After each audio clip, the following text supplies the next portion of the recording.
Are you sabotaging your retirement savings plan with common missteps without even knowing it? Well, in this video, I'm gonna dive into the mistakes that could be putting your future financial security at risk. At the end, I'll reveal the #1 mistake that people make that is completely avoidable. All right, so the first mistake that I see people make is they're saving in 401ks. 401ks, guys. I know it's supposed to be the magic bullet that makes everybody retire, but the truth is that people aren't retiring. Do you know that only 299,000 people out of tens of millions have at least $1 million in there so they can pull out $30,000 a year? That's horrible. That's not even living in poverty. And there's only a couple 100,000 people that can even live at a high level of poverty. Guys, the 401ks have been proven not to work. And the reason why is not because of the match. The match is the best part, right? We all know this. The worst part is that the funds that you have to select from in those 401ks do worse than the stock market, inevitably.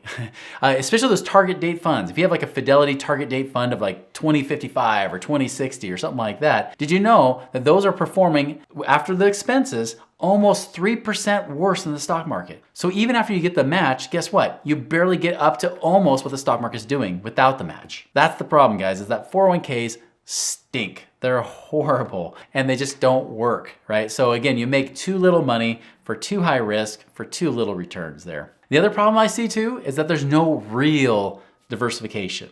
Many people think they're diversified because they put their money into mutual funds. They say, well, I'm in many different stocks. And I taught that as a financial advisor. I would tell people, hey, well, if the mutual funds are diversified, all you need are mutual funds because you buy all these stocks and you don't have to own all of them. You don't have to pick them yourself. You just put in a fund, set it and forget it, turn your brain off and just kick back and relax and enjoy the lack of money that you'll never make. And that's what happens, guys. It's horrible. So there's not really any real diversification because in 2008, as well as in 2022, what we saw happen, even people that bought stocks, stock equity-based mutual funds, along with bond funds, which are like debt, they're supposed to be more secure. The problem is that even if you had a mixture of these, guess what? In those years, they both went down. They both lost money. That's the thing, guys, is that even though you think you're diversified, you're still in the same asset class, which is called paper assets. You're in paper assets. That's all you're in. And so when paper assets go down, that's why all your money goes down. That's why in 2022, people lost at least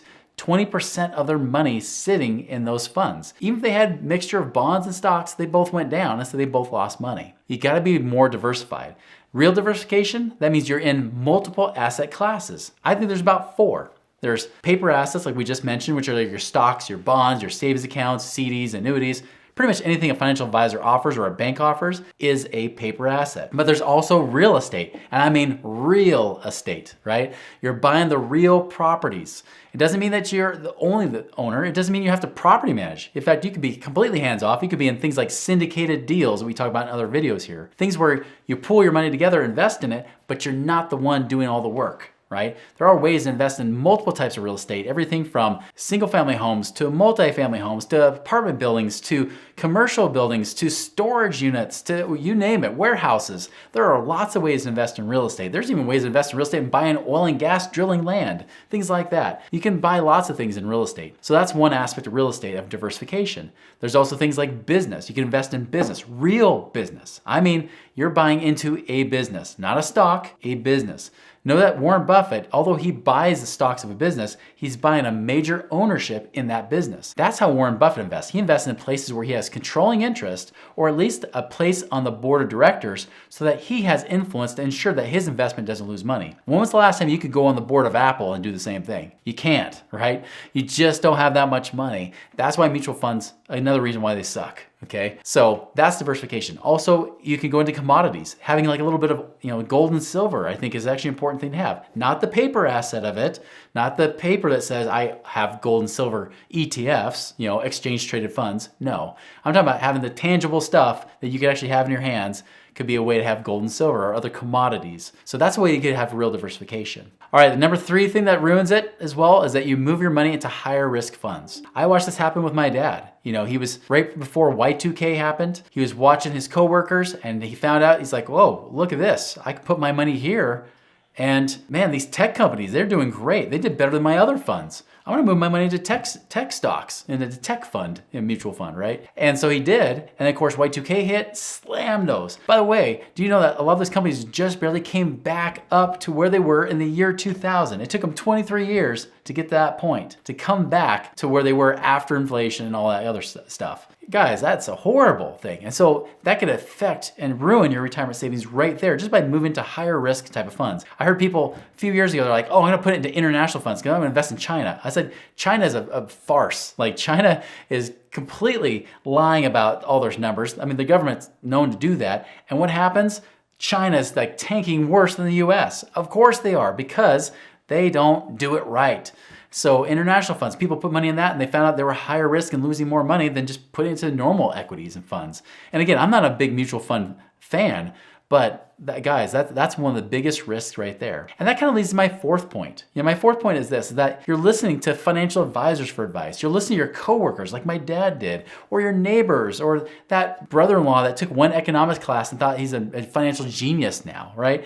No. That stuff, don't listen to those people. Those are people, especially financial advisors, they're just trying to sell you crap, right? That's what they're trying to do. They're trying to sell you stuff. That's their job, is to be salespeople, not financial experts. And you really only want to listen to people that have actually been there and are doing or have done what you want to do. If you want financial freedom, listen to financially free people. Don't listen to people that haven't got there themselves. It's like the blind leading the blind. Why would you ask somebody who's never been someplace for directions? You don't do that. You can Google that crap, right?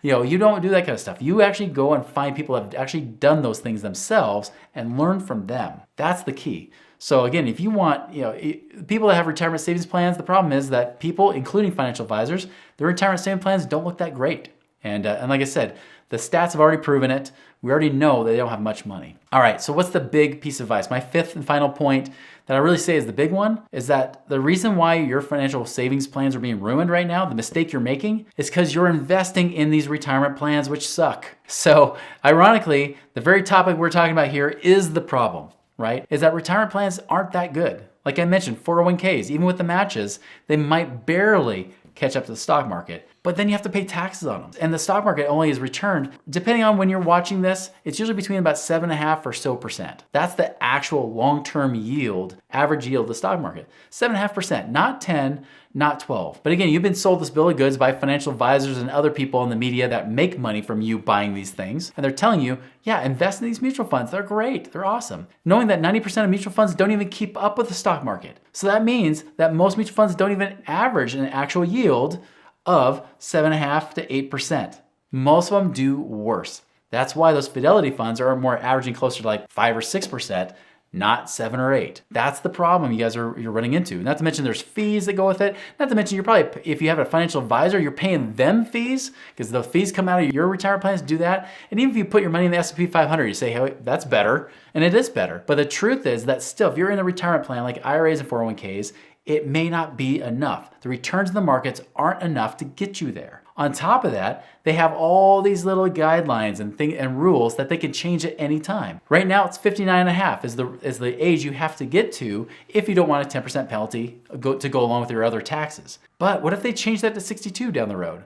Well, guess what? You just have to go along with it. This is why people in France are freaking out right now because they want to raise the retirement age. And they're like, no, we don't want it. We were just about to retire and you're pushing the goalposts farther away. We don't want that kind of stuff, but it can happen to you. Retirement plans, I stopped using those 20 years ago when I realized that they were a sham. They just don't work. Now, I get it. In some cases, you can use them to be creative. You can even use them with real estate investing that can work. But I just don't trust the government that much. I'm sorry. I don't trust that they have your best interest in mind for the most part. I don't trust that they actually want that to happen. I think they want to make sure that they can keep their budgets going. And in fact, they might even say, well, how can we make sure we can get more taxes out of them when they do actually retire? Think of the baby boomers right now who are retiring in a retirement age. And right now, they are starting to see money coming out in taxes. And if the market doesn't perform well, they're running out of money and they have to suck off of the Social Security system. Guys, I don't want you to ever be in that place. Yeah, I don't count on Social Security. I don't care if it's there. If it's there, great, that's a bonus. I'm financially free regardless of that. And the best way to do that is to really avoid being in these dumb retirement plans, but looking at other options, going outside of the box, looking at alternative investments, things like real estate investing where you can make much bigger returns when done right, make much bigger returns than what you would make in the stock market anyways. And you have a real asset versus your gambling in markets that you don't control and that kind of stuff. So guys, that's my big advice to you, is that really just remember, the market doesn't perform well anyways. You're not really diversified. Your money's in higher risk and you're listening to people that really haven't done it. You should be in places of those that have been there, done that, and still doing it today. So guys, if this is valuable, keep watching. There's more money mistakes that people are making, and including real estate investing, that you need to watch. So check that out.